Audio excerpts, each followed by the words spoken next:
10 types of people you should never trust. 1. Liars. People who consistently lie cannot be trusted to provide accurate information as they cannot be trusted. 2. Manipulative individuals.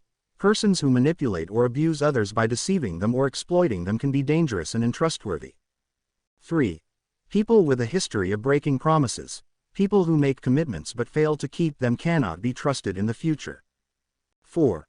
Those who hide their true intentions. People who conceal their motives or act deceitfully may have hidden agendas.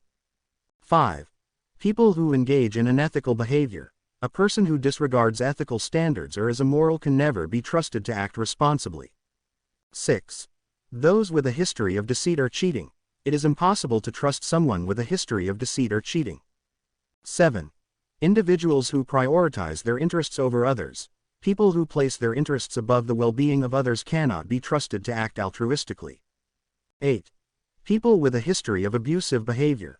People who abuse or harm others cannot be trusted to treat them with dignity and respect. 9. Those who have betrayed others in the past. It is impossible to trust people who have hurt or harmed others in the past. 10.